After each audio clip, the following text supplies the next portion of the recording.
한 번 이상은 아마 가짜를 경험하실 겁니다. 어쩌면 우리들 중에 짝퉁 가방을 한 번 이상은 아마 사보시고 경험하신 분들이 있을 겁니다. 명품일수록 이 세상에 가짜는 더 많습니다. 얼마나 여러분 교묘한지 진짜 같은 가짜가 너무 많고 그로 인해서 무엇이 진짜이고 가짜인지 참 헷갈립니다. 사실 이 가짜는 세상 안에만 존재하지 않습니다.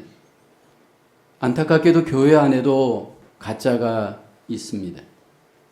진짜 같은 가짜가 교회 안에도 있습니다. 가짜가 진짜라고도 큰 소리를 치기도 합니다. 기독교 2000년 역사를 보면요, 외적으로 어떤 환난과 여러 가지 박해에 대한 공격 때문에 힘들기도 했지만 더 힘든 것은 교회 내부적으로 가짜 때문에 교회가 힘들었습니다. 교회가 항상 깨어 있어서 진짜와 가짜를 잘 분별해내면 아무 문제가 없지만 그러나 현실은 그렇지 못하다라는 겁니다. 교회 안에 때로 가짜로 인해서 거짓 일꾼들로 인해서 교회가 변질되고 마귀에게 이용당하고 심지어는 교회가 무너지기도 합니다. 성경의 여러 초대교회 중에서 고린도 교회는 거짓 신앙과 거짓 일꾼들 때문에 썩는 교회였습니다. 문제는 이 가짜가 오히려 기준이 되어서 진짜 신앙과 진짜 일꾼에 대해서 오히려 반대하고 공격하는 문제가 있었습니다. 의의 일꾼이었던 바울을 향해서 거짓 일꾼이다 비난하였고 그를 공격하였습니다. 의의 일꾼이었던 사도 바울은 안타까움을 갖고 오늘 이 성경 본문을 통해서 자신을 변증하고 있습니다. 하나님께서는 이 땅 가운데 일하시되 사람을 통해 일하시지만 그 사람은 바로 의의 일꾼들을 통해서 하나님은 일하십니다. 과거도 그렇고 지금도 그렇고 앞으로도 그렇고 하나님께서는 의의 일꾼들을 사용하십니다. 이 의의 일꾼들은 고난을 받으면서 주님의 교회를, 주님의 나라를 이 땅에 세우며 하나님 앞에 헌신합니다. 의의 일꾼들은 분명히 하나님께서 일하시는 통로이지만 사람들은 누가 의의 일꾼인지를 잘 모를 수 있다는 겁니다. 멀리서 보면 대충 보면 다 거기서 거기인 것처럼 보입니다. 그런데 진짜로 의의 일꾼들은 같이 경험해보고 같이 교제해보고 오래 지속적으로 반복적으로 함께 일을 해보고 교제를 해보면 어느 정도 우리가 분별해낼 수 있습니다. 목회자로서 교회를 섬기면서 경험하는 것은 많은 경우에 교회가 썩는다라는 겁니다. 가짜가 무엇인지 진짜가 무엇인지를 모르고 썩는다라는 것입니다. 문제는 여러분 이 썩는다라는 것을 알면 더 이상 속임을 당하지 않습니다. 이 속으면서도 여러분 속는다라는 것을 모른다라는 것이 문제입니다. 그래서 사탄에게 이용을 당하고 불의한 일로 가게 되고 그로 인해서 결국 하나님 앞에 알게 모르게 범죄할 수 있습니다.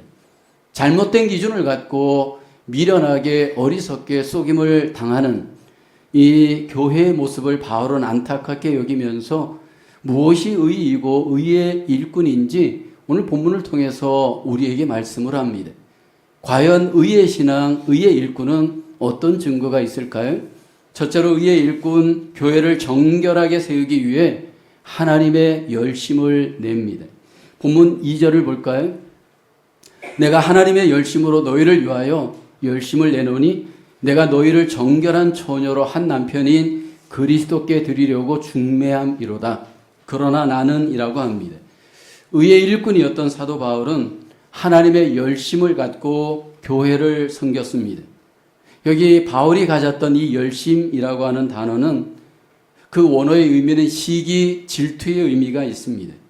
영어 성경을 보면 이 단어를 젤러시로 번역합니다. 이 단어는 하나님의 질투하심과 동일한 단어입니다. 여러분, 우리가 믿는 하나님, 성경에 소개되는 하나님은 질투하시는 하나님이십니다. 하나님은 자기 백성들이 정결하게 하나님만을 사랑하고 하나님만을 섬기는 것을 우리에게 기대합니다. 근데 만약 우리가 다른 신을 섬기고 우상을 섬기면 하나님은 우리를 향해서 질투하십니다. 그래서 질투하신 하나님은 우리를 향해서 때로 진노하시고 때로 우리에게 징계까지 하시면서 그 하나님의 질투를 우리에게 나타내십니다. 오늘 의의 일꾼이었던 바울은 질투하는 하나님의 마음을 갖고 교회를 섬깁니다. 하나님의 열심을 갖고 교회를 정결하게 하나님의 신부 되어지고 교회의 신부가 되어지도록 주님과 연합되어지도록 바울은 순결한 일꾼으로 하나님 앞에 드립니다. 여러분, 의의 일꾼은 순결하고 그 순결을 넘어서 순결하고 정결한 교회로 교회를 세워가는 열심이 있습니다. 여러분, 교회는 무엇보다도 주님께 순결하게 세워져 가는 것이 이 땅에 하나님께서 교회를 허락하신 이유입니다. 만약에 교회가 순결하게 세워져 가지 않았다면 여러분, 그 안에 무언가 문제가 있습니다. 교회는 세상과 타협하지 말아야 합니다. 교회는 죄와 타협하지 말아야 됩니다. 그러기 위해서는 의의 여러분 일꾼들이 교회를 순결하게 세워가는 그 섬김이 우리에게 필요합니다. 교회가 순결하게 세워져 가고 순결하게 교회가 보존되기 위해서 가장 우리에게 염려하고 우리가 경계해야 될 것이 있습니다. 교회 순결을 미혹하고 공격하는 사단입니다. 오늘 본문 3절에 바울은 이야기하죠. 뱀이 그 관계로 하와를 미혹한 것 같이 너희 마음이 그리스도를 향하는 진실함과 깨끗함에서 떠나 부패할까 두려워하노라. 에덴 동산에서 사단은 뱀으로 가장하여서 하와를 미혹했습니다. 하와를 미혹할 때 여러분, 이 사탄이 썼던 방법이 바로 관계, 즉 거짓말이었습니다. 거짓말로 이 사단은 하와를 미혹하였고 이 하와는 이 거짓말에 속습니다. 하나님께서는 분명히 선악과 열매를 먹는 날에는 내가 정령 죽으리라 말씀하셨습니다. 근데 이 하와에게 거짓말로 공격하는 사탄은 이렇게 거짓말을 합니다. 창세기 3장 4절 5절에 보면 뱀이 여자에게 이르되 너희가 결코 죽지 아니하리라. 너희가 그것을 먹는 날에는 너희 눈이 밝아져 하나님과 같이 되어 선악을 알 줄 하나님이 아심이니라. 결국 하와는 이 사단에게 쏙습니다. 그로 인해서 그 마음에 하나님을 향한 순결함을 빼앗기게 됩니다. 그로 인해서 하나님께 범죄하게 됩니다. 지금도 사단은 교회를 순결하지 못하도록 거짓말로 미혹하고 공격을 합니다. 여러분, 하나님의 교회 속에서 이 거짓말 사단의 가장 미혹을 받는 사람이 누구일까요? 여러분, 사단의 미혹을 받는 가장 대상을 보게 되면 자기 스스로를 지혜롭다고 믿고 교만한 사람입니다. 에덴 동산의 하와가 하나님의 말씀보다도 자기 생각을 앞세워서 교만할 때 결국은 사단에게 이용당하였습니다. 여러분, 우리가 믿음 생활하면서 순결한 하나님의 교회, 순결한 의의 일꾼들은 내 생각보다 하나님의 생각, 하나님의 말씀을 의지합니다. 앞세웁니다. 그리고 그것이 기준이 됩니다. 근데 사단은 그리스도인들을 향해서 순결하지 못하도록, 여러분 그 믿음을 순결하게 지키지 못하도록, 진실함과 깨끗함에서 떠나도록 그렇게 우리를 미혹하고 공격합니다. 문제는 이러한 거짓 신앙, 거짓 일꾼을 여러분 교회가 허용한다는 데 문제가 있습니다. 다른 복음을 전하고 다른 교훈을 전하고 다른 예수님을 전하는데도 여기 오늘 본문의 고린도 교회가 이 거짓 신앙과 거짓 일꾼들을 허용하였습니다.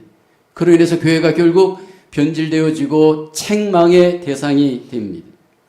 여러분, 교회의 순결을 깨는 사단의 일꾼들을 우리는 조심해야 합니다. 그들의 그 미혹과 그 공격을 우리가 잘 경계하고 그것을 분명히 우리가 믿음으로 말씀으로 이겨내야 됩니다. 이 시대를 가만히 보면 여러분 도처에 이단의 공격이 있습니다. 이단이란 끝이 다르다 의미입니다. 처음은 비슷하고 중간도 비슷하게 보입니다. 근데 끝이 다릅니다. 그래서 우리의 신앙의 순결을 공격합니다. 교회의 순결을 여러분 공격합니다. 문제는 이러한 이단들이 너무나도 교묘하게 성도들을 미혹하고 우리의 신앙을 공격합니다. 유튜브에 들어가 보면 미혹의 유튜버들, 여러분 우리의 신앙의 순결을 깨는 유튜브들이 얼마나 많은지요? 우리의 신앙과 우리의 이 모든 순결을 깨는 이 이단들의 특징들을 보게 되면 최소한 세 가지의 공통점이 있습니다. 우선 특정한 성경만이 하나님의 성경이라고 주장하는 이단들, 이단성 있는 교훈들이 있습니다. 하나님의 다양한 성경의 번역본을 거부하고 마치 내가 믿는 우리만이 특정한 어떤 성경만이 이것이 영감된 하나님의 권위 있는 말씀이다라고 주장하는 이들이 있습니다. 그 대표적인 예가 17세기 번역되었던 킹 제임스 버전만이 하나님의 성경이고 다른 모든 번역본은 사단의 성경이다 라고 주장하는 이 이단성 있는 도전을 경계하십시오. 또 여러분, 두 번째로 특정한 날을 종말의 날로 내세우는 이단들이 있습니다. 우리가 종말의 시대를 살아가지만 종말의 날은 모릅니다. 하나님께서 우리에게 종말의 시대의 징조는 말씀했지만 종말의 날을 말씀한 적은 없습니다. 그런데 이런 종말의 날을 특정하게 가르치고 주장하는 이단들을 경계하십시오. 또 세 번째로 특정한 사람을 사도라고 내세우는 여러분 이 유혹을 경계하십시오. 여러분 이 시대에 자신이 특정한 하나님의 사도라고 주장하면서 계시를 앞세우고 교훈을 주장하는 이들이 있습니다. 이 전부 다 교회의 순결을 깨는 여러분 도전입니다. 여러분 정말로 진실하고 깨끗하게 교회를 섬기는 의의 일꾼들에게 나타나는 특징들이 있습니다. 그 사람의 모습은 중매장이와 같습니다. 오늘 본문의 바울은 자신을 모든 교회를 그리스도에게로 인도하는 중매장이로 자기를 소개합니다. 여러분 중매장이 중에 중매를 잘 하시는 분들을 보면 남자와 여자를 잘 조인시켜주는 그런 어떤 역할을 합니다. 최대한도로 서로가 연합하여 가정을 이루도록 결혼할 수 있도록 그렇게 중매를 잘 쓰는 중매장이가 있습니다. 근데 바울이 우리와 주님과 잘 연합하여 그 관계가 회복되고 조인되도록 자기는 그 브릿지의 역할을 하는 일꾼임임을 여기 고백을 합니다. 특징이 무엇일까요? 여러분 정말 그 사람이 의의 일꾼이라면 그 사람이 의의 일꾼에 여러분 열매가 있는데 이 사람은 주님께로 우리를 연결하고 이분들은 교회를 여러분 더 교회되게 연합하게 하는 분들입니다. 그래서 주의 일꾼들은 철저히 그리스도 중심이고 주의 일꾼들은 철저히 교회 중심입니다. 여러분 의의 일꾼은 주님 중심, 교회 중심으로 하나님 앞에 자기를 순결하게 드리면서 철저하게 하나님의 열심을 갖고 하나님 앞에 자기를 드립니다. 심지어는 생명을 바치면서도 여러분 그 열정과 그 삶과 그 사역이 의의 일꾼들에게 있습니다. 바울을 보게 되어지면 수많은 위험과 여러 가지 죽음의 상황에서도 여러분 주님과 주님의 교회를 세우기 위한 그의 열심을 포기하지 않습니다. 사도행전을 보게 되면 에베소서에서 3년여 하나님의 교회를 개척하고 사역을 하였던 사도 바울이 예루살렘으로 올라가는 내용이 소개됩니다. 근데 그 예루살렘에는 바울을 죽이려고 하는 그러한 어떤 위협과 고난이 기다리고 있었습니다. 그런데 바울은 예루살렘으로 거침없이 복음을 위하여 교회를 위하여 올라갑니다. 그러면서 이런 고백을 하죠. 사도행전 20장 24절에 보면 내가 달려갈 길과 주 예수께 받은 사명 곧 하나님의 은혜의 복음을 증언하는 일을 마치려 하면은 나의 생명조차 조금도 귀한 것으로 여기지 아니하노라. 생명을 걸고 주님과 주님의 교회를 위해서 하나님 앞에 헌신하는 이들이 의의 일꾼입니다. 그러면서 바울이 에베소 교회 장로들을 청하여서 아주 간절하게 부탁을 합니다. 그것은 바로 거짓 일꾼들의 문제가 있기 때문입니다. 사도행전 20장 29절에 바울이 얘기하죠. 내가 떠난 후에 사나운 이리가 여러분에게 들어와서 그 양떼를 아끼지 아니하며 또한 여러분 중에서도 제자들을 끌어 자기를 따르게 하려고 어그러진 말을 하는 사람들이 일어날 줄을 내가 아노라. 교회 속의 거짓 일꾼들이 교회를 어지럽게 할 것을 바울은 바라봅니다. 그들은 이리와 같다 바울은 이야기합니다. 양떼를 아끼지 않고 자기만을 여러분, 세우려고 하는 이 거짓 일꾼들을 바울이 지금 경계하고 있습니다. 거짓 일꾼들도 열심을 냅니다. 그러나 그 열심은 자기를 위한 열심입니다. 자기를 따르게 하는 열심입니다. 여러분, 교회 속에서 우리가 잘 봐야 됩니다. 하나님 앞에 의의 일꾼으로 드려진 자들은 생명을 바쳐서 열심을 갖고 자기를 따르게 하는 것이 아니고 주님을 따르도록 주님의 교회를 세우는 자들입니다. 그래서 우리가 함께 이 사람이 의의 일꾼인가 불의한 일꾼인가는 여러분, 그 의의 일꾼의 그 삶의 동기와 그 마음의 방향을 잘 보셔야 합니다. 오늘 우리가 하나님 앞에 은혜를 입고 부름을 입어서 의의 복음으로 하나님 앞에 구원받았습니다. 그렇다면 오늘 저와 여러분들 속에 다시 한번 사도 바울과 같은 의의 일꾼으로서 주님을 세우고 주님의 몸된 교회를 세우는 그 열심이, 헌신이 우리에게 아름답게 적용되어져 열매 맺을 수 있기를 주님의 이름으로 축원합니다. 두 번째로 의의 일꾼, 교회를 높이기 위해 자신을 겸손하게 드립니다. 오늘 본문 5절에서 바울이 이야기합니다. 같이 한번 고백해 볼까요? 나는 지극히 크다는 사도들보다 부족한 것이 조금도 없는 줄로 생각하노라. 여기 바울이 자기에 대한 생각을 고백하는데 자신은 사도들보다 조금도 부족한 것이 없다라고 고백을 합니다. 객관적으로 볼 때 예수님의 12 제자들과 바울을 비교할 때 바울은 부족한 것이 없습니다. 12명의 그 제자들, 사도들을 보게 되면 인간적인 기준으로 부족하였습니다. 지식적인 기준으로도 부족하였습니다. 또 인격적으로도 바울보다 그렇게 나은 것이 없습니다. 사실 굉장히 여러 가지로 자격 미달의 모습이 12 사도들의 모습 속에 나타납니다. 이것은 12명의 사도들뿐만 아니라 초대 교회 당시에 성도들의 대부분이 사실 그 당시에 정황으로 보면 굉장히 레벨이 낮았습니다. 가난한 자들이었고 무식한 자들이었고 약자의 위치에 있었던 자들이 대부분이었습니다. 왜 주님께서 이렇게 약한 가운데 교회가 출발하도록 허용하였을까? 약한 가운데 강하신 주님만을 의뢰하기 위함이었습니다. 약한 가운데 결국 십자가만을 자랑하게 하기 위함이었습니다. 근데 여러분, 그 중에 오늘 본문에 소개되어지는 사도 바울은 그 객관적인 그 당시에 낮은 기준에서는 좀 더 그는 수준이 높았습니다. 그는 배운 자였고 신분적으로도 높은 자였고 사회적으로도 부족함이 없었던 바울이었습니다. 바울은 그것을 알았습니다. 근데 바울은 그 정황에서 자신을 부르신 주님 앞에 교회를 위해서 자신을 스스로 낮은 자로 여기고 낮은 자로서 교회를 섬기는 하나님 앞에 일을 행합니다.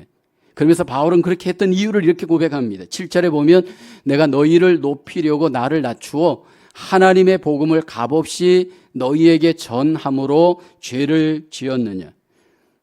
분명히 객관적으로는 바울이 높은 자였지만 이렇게 자신을 낮추는 것은 복음을 위함이었고 교회를 위함이었음을 바울은 고백을 합니다. 구체적으로 바울은 어떻게 교회 앞에 자기를 낮추었을까요?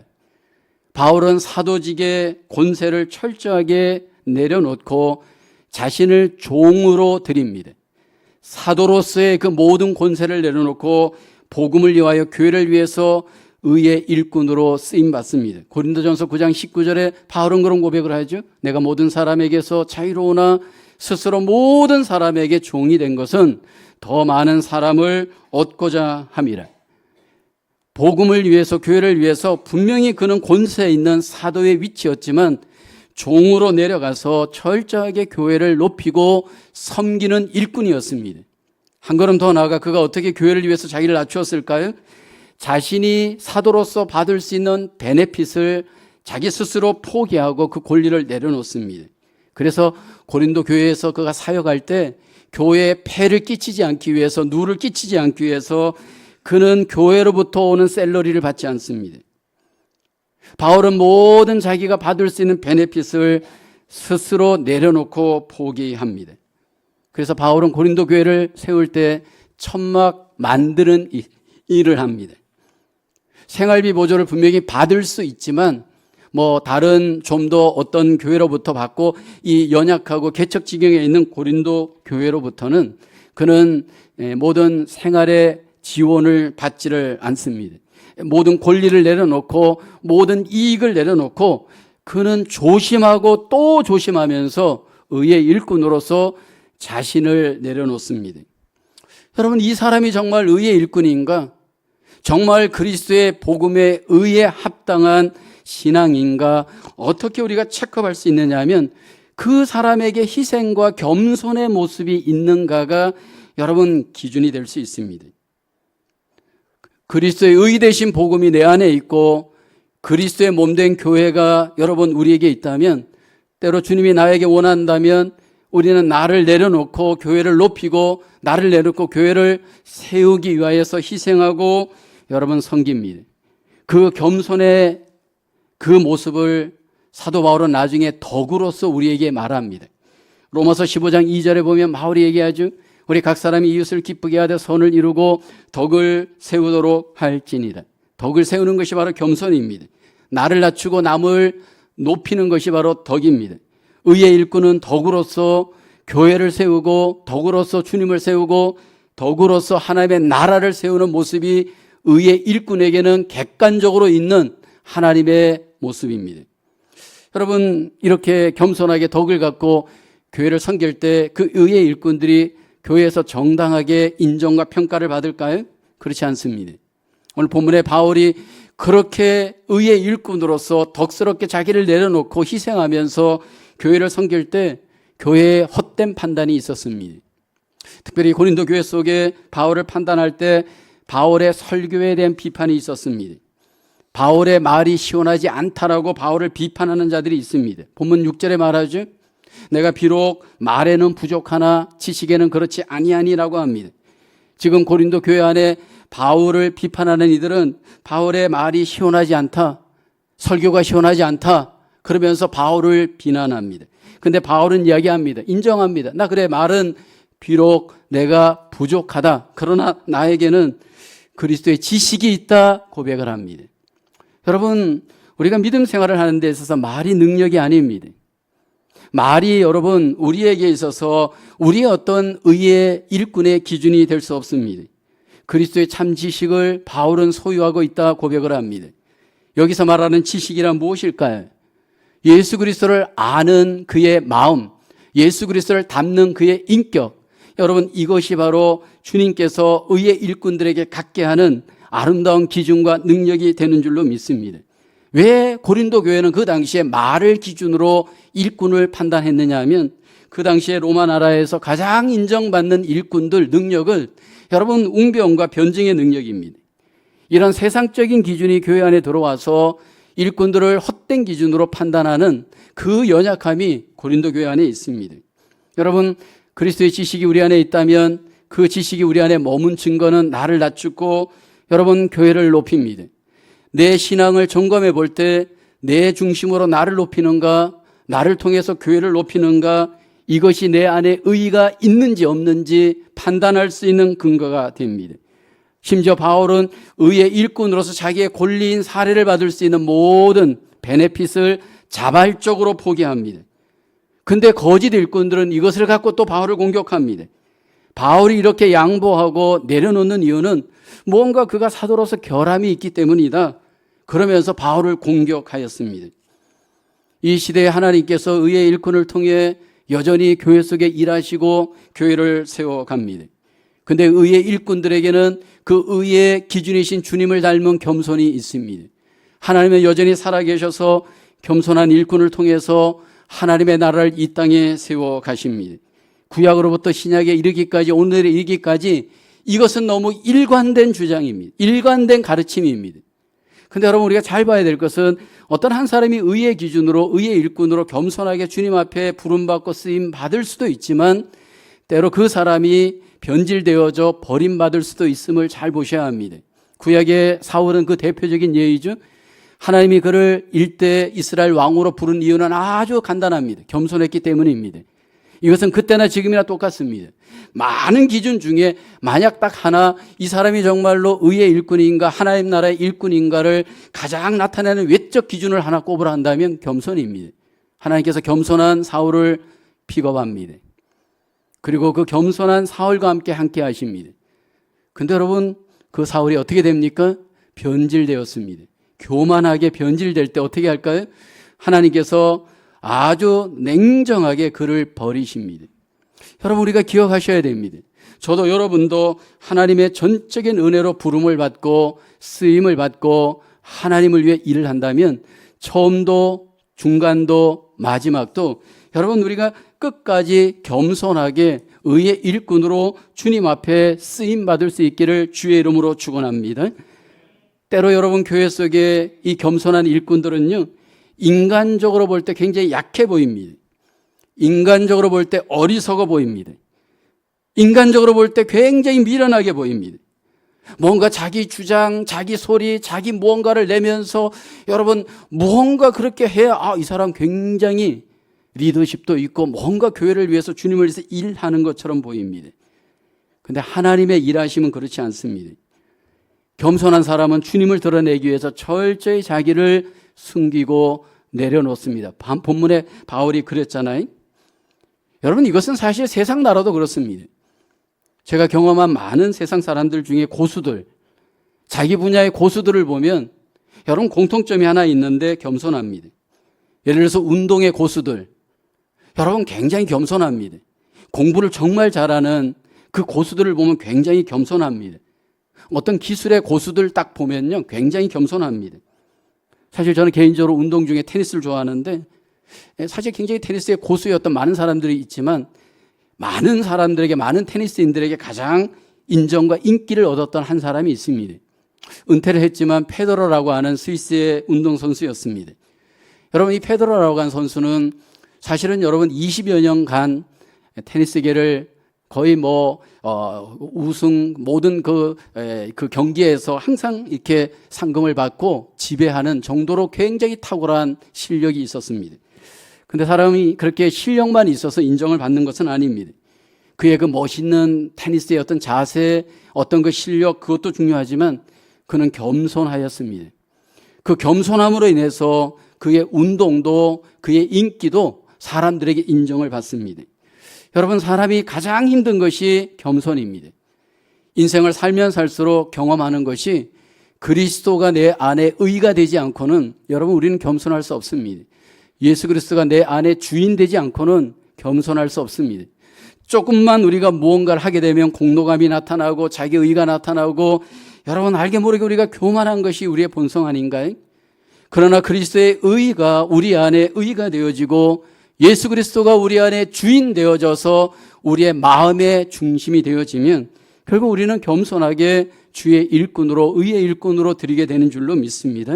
의의 일꾼으로 우리의 모든 삶과 사역 속에 하나님의 영광을 드러내시는 우리의 삶이 되기를 주의 이름으로 축원합니다. 세 번째로, 의의 일꾼은 오직 진리에 속하여 분별력 있게 행합니다. 10절에 바울이 얘기하죠. 그리스도의 진리가 내 속에 있으니 라고 합니다. 아가야 지방에서 나의 이 자랑이 막히지 아니하리라. 바울은 그리스도의 진리가 내 속에 있다 고백을 합니다. 그리고 그 진리를 따라 그는 하나님 앞에 헌신합니다.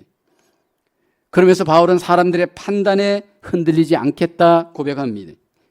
교회를 섬길 때, 주님을 섬길 때 기준이 어디에 있느냐? 우리 안에 진리가 있는 사람은 진리가 기준이 되어져 진리를 따라 행합니다. 그로 인해서 사단에게 헛된 기회를 주지 않겠다 바울은 고백합니다. 12절에 이렇게 바로 얘기하죠. 나는 내가 해온 그대로 앞으로도 하리니 라고 합니다. 기회를 찾는 자들이 그 자랑하는 일로 우리와 같이 인정받으려는 그 기회를 끊으려 합니다. 바울은 지금까지 해왔던 대로 앞으로도 행할 것이다. 어떻게 지금까지 해왔냐면 진리대로 행해왔는데 앞으로도 진리대로 행할 겁니다. 일관성이 있습니다. 여러분, 진리의 일꾼, 의의 일꾼은요, 일관성이 있습니다. 사람들에 따라서 이랬다 저랬다 하지 않습니다. 그로 인해서 거짓 일꾼들에게 내가 기회를 주지 않겠다라는 겁니다. 진리의 일꾼으로서 거짓 일꾼들의 판단 때문에 여기 보면 일비하지 않고 그가 왔다 갔다 하지 않겠다라는 겁니다. 왜냐하면 지금 고린도 교회 안에 사탄에게 속한 거짓 일꾼들이 이 바울을 지금 공격하고 있습니다. 바울이 거짓 일꾼이다. 그렇게 그가 샐러리를 받지 않는 것은 무언가 결함이 있기 때문이다. 바울의 설교를 봐라. 그러면서 거짓 일꾼들이 바울을 모함합니다. 그런데 바울은 이러한 거짓 일꾼들의 판단 앞에 자기를 맡기고 그 판단대로 자기의 행동을 따라가지 않겠다라는 겁니다. 진리 안에 속한 바울은 진리를 따라가고 진리 안에서 여전히 해왔던 대로 앞으로도 그 진리에게 자기를 내어주겠다 고백을 합니다. 사탄에게 절대로 속지 않겠다라는 겁니다. 의의 일꾼들은 진리가 있습니다. 진리에 속해 있고 그로 인해서 분별력을 갖고 사탄에게 기회를 내주지 않습니다. 많은 경우에 사탄은 사람들을 속이고 사람들이 그 사탄에게 이용당합니다. 바울은 13절 하반절에 분명히 얘기하죠. 자기를 그리스도의 사도로 가장하는 자들, 이 거짓 사도 속이는 일꾼들이 있습니다. 여러분, 사도로 가장하는 이 거짓, 사단의 공격은 사실은 사람들이 속을 수밖에 없습니다. 왜냐하면 14절을 보면 어떻게 속이느냐 하면 광명의 천사로 가장한다 말합니다. 여러분, 이 광명의 천사로 사탄이 가장하여 우리를 속이고 우리를 공격합니다.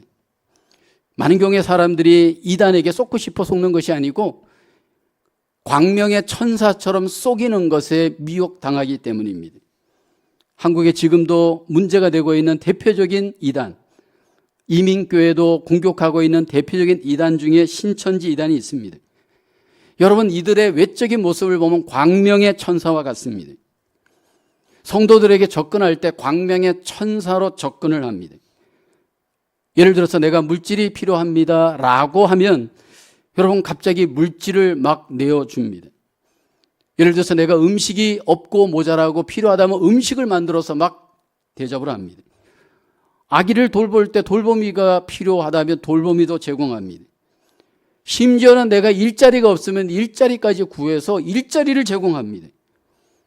그래서 한국에서 가장 이러한 광명의 천사로 이단들이 공격할 때 대상이 누구냐 하면 대학생, 대학을 바로 졸업한 일자리를 못 구한 젊은 세대들입니다. 그래서 이단들에 가보면 이 젊은 사람들이 너무 많습니다. 왜냐하면 이들의 그 피로를 채워주기 때문입니다.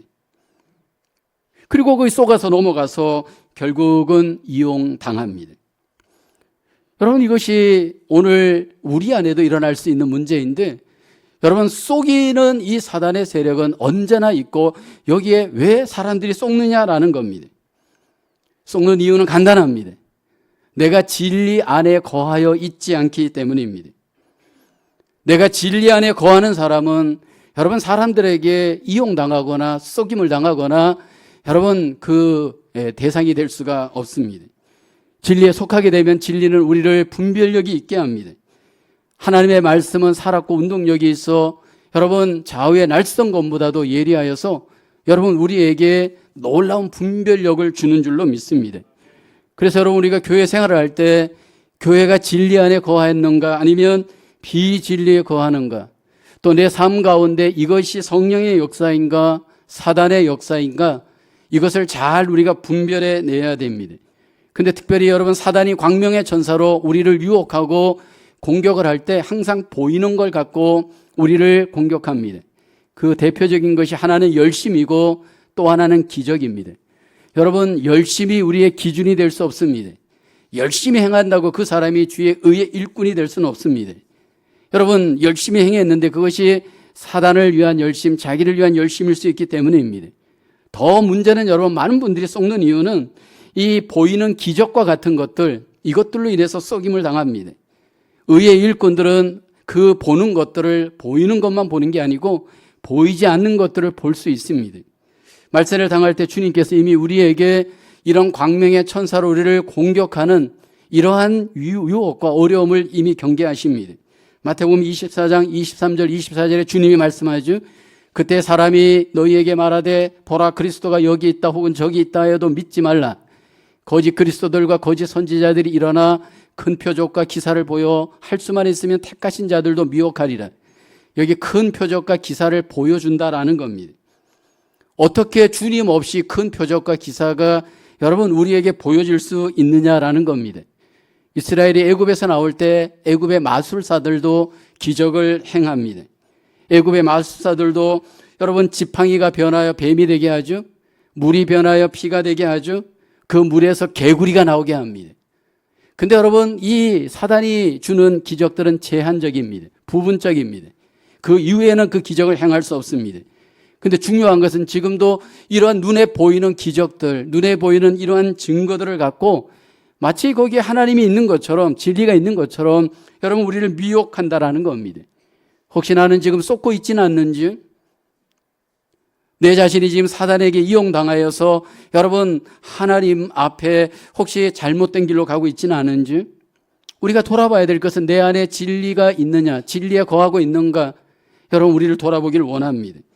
여러분 내 안에 진리가 있고 진리에 거하는 사람들의 특징이 있습니다. 정말 이 사람이 진리에 거하는 사람인가? 말로는 주님을 얘기하는데 그 마음 안에 말씀이 있느냐라는 겁니다. 여러분 말씀을 말한다고 말씀이 그 안에 있는 것만이 아니고 그 마음의 말씀이 나를 지배하고 있고 다스리고 있는가라는 겁니다. 하나님의 말씀이 내 안에 거하는, 동거하는, 그로 인해서 그 은혜와 능력을 내 삶 속에서 경험할 수 있는 삶, 그것이 오늘 우리에게 필요한 삶인 줄로 믿습니다. 여러분 의의 신앙, 의의 일꾼은 오직 의이신 주의 말씀이 우리 안에 날마다 묵상되어져 그것이 내 안에 말씀이 되고 내 안에 기준이 되고 내 안에 진리가 되어질 때 여러분 우리가 진리대로 승리하게 되어지는 줄로 믿습니다. 그래서 저는 교회 속에 사람을 대상으로 하는 어떤 사역들, 교사, 목자들 또는 어떤 그 사람들을 대상으로 섬기는 모든 일꾼들에게 가장 필요한 것이 뭐냐? 묵상이라고 생각합니다. 그래서 묵상을 꼭 하도록 우리가 함께 카톡에 공유하고 날마다 체크업을 합니다. 여러분 사람들을 섬기는 영역에 있는 일꾼들이 말씀 없이 어떻게 사람을 섬기고 내 안에 진리가 없이 어떻게 사람들을 진리 가운데로 인도합니까? 가정에 우리 부모들이 아이들을 인도하기 위한 최고의 무기가 뭘까요? 여러분 어떻게 우리 아이들을 진리 가운데로 인도하고 우리 가정을 진리 가운데로 인도할 수 있나요? 내 안에 말씀이 없이는, 내 안에 진리의 말씀이 나와 동거하지 아니하면 어렵습니다. 하나님 앞에 저와 여러분들이 날마다 진리 안에 거하는 의의 일꾼으로, 의의 신앙으로 여러분 나를 세우고 가정과 교회를 세울 수 있기를 주의 이름으로 축원합니다. 여러분 의의 일꾼은 누구입니까? 그리스도의 의 대신 예수 그리스도에게 속한 의의 일꾼들은 교회를 정결하게 세우는 하나님의 열심이 있는 일꾼입니다. 무엇보다도 의의 일꾼은 의 대신 주님만을 높이고 주님의 몸된 교회를 높이고 자기를 겸손하게 낮추는 일꾼입니다. 무엇보다도 주의 일꾼, 의의 일꾼들은 진리 안에 거하며 분별력을 갖고 하나님의 나라를 진리를 따라 섬기고 세우는 일꾼인 줄로 믿습니다. 우리의 삶이 의의 일꾼으로, 의의 신앙으로 하나님 앞에 인정받고 하나님께 영광을 돌리며 우리 모두가 승리하며 그 복을 누리시기를 주님의 이름으로 축원합니다. 하나님 은혜와 사랑을 감사합니다. 하나님의 의 대신 예수 그리스도를 우리의 마음의 믿음으로 구원받게 하시고 의 대신 주님을 따라 이 땅에서 의의 일꾼으로 살게 하심을 감사합니다. 이제 하나님 우리가 의의 일꾼으로서 순결하게 교회를 세우게 하시고 우리가 의의 일꾼으로서 항상 하나님 겸손하게 주님만을 높이게 하시고 의의 일꾼으로서 진리를 따라 진리에 귀한 하나님 일꾼으로 하나님 앞에 드리게 도와주시옵소서. 이 한 주간도 남은 생에도 하나님 앞에 의의 일꾼으로 의의 신앙으로 우리 모두가 승리케 해주시기를 소원하오며 예수님의 이름으로 기도하옵나이다. 아멘.